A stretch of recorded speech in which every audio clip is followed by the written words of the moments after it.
Okay, so if we look at the Roth IRA, look, the Roth IRA violates the third principle because the dollars that come out are going to be worth less than the dollars that went in, right?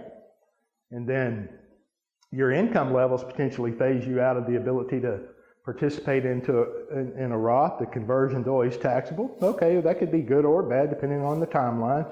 But the regulations of self-directed Roth IRAs are becoming more onerous and more expensive, especially in real estate.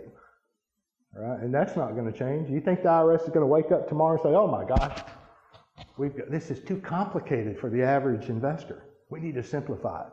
They may say that, but it won't actually happen, in my opinion, right?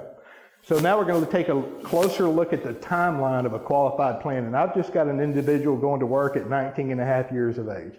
So he's effectively, when he participates in a qualified plan, they've effectively locked up their money for the next 40 years. Traditional plan. Because if you access that money outside of certain circumstances, right, we all know we can borrow from a 401k up to $50,000 or 50%, but then they're going to control that loan repayment schedule, right? And then if anything goes wrong, then it would still be penalized if you lose your jobs or move, get fired. Okay. That means that 25 to 35% of that account is taxable, plus you're going to pay a penalty if you access that capital prior to 59 and a half. All right? Now you enter into a magical 11-year period where you can take as much out as often as you'd like, or as little out.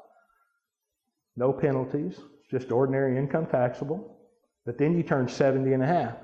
In my example, I'm letting you live to 100, so the next 30 years, you've entered into a new period where there's potential penalties, because if you don't take out your required minimum distribution, whether you want to or not, right, you have to take that out. But if you don't take it out, you could be penalized up to 50% of what you should have taken out but did not take out. Okay?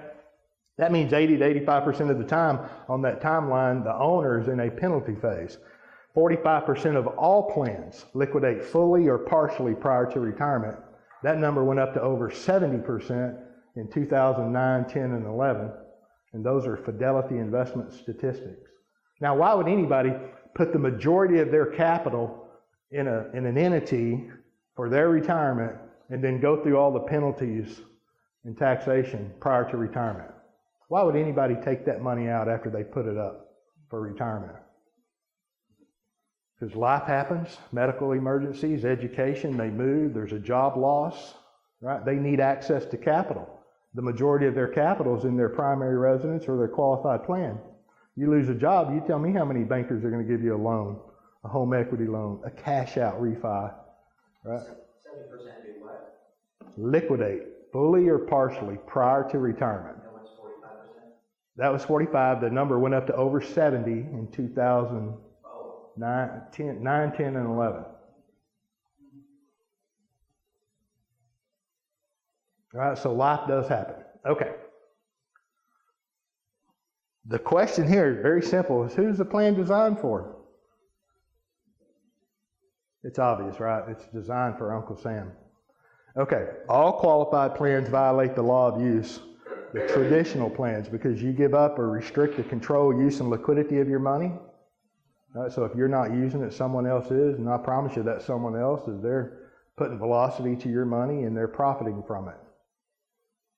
And 80% of the time you're in a penalty phase. Of course, you pay all the fees, assume all the risk, and there's nothing new to that. So the comparison is a qualified plan to the infinite banking concept, which is what I'm going to continue on. The infinite banking concept was created by Nelson Nash, or discovered by Nelson Nash in 1980, and he wrote this book in 2000. It's 92 pages, big print, lots of illustration. It's an easy read, right? And it's very simple. This will tick a financial guru off in a heartbeat because it's so simple and they didn't create it. Okay, so this is a book that I'm going to encourage you to purchase and read. Actually read it. Right? You know the only thing worse than a man who can't read? There's a man who can read, but you know, $30 or $40 or $50 could change your life financially. Is that worth it? Of course it is. And y'all get that opportunity presented to y'all all the time with this real estate club. My gosh, man, take advantage of it. Thanks for watching. If you enjoyed the video, leave a like, and if you think it was helpful, share it with a friend.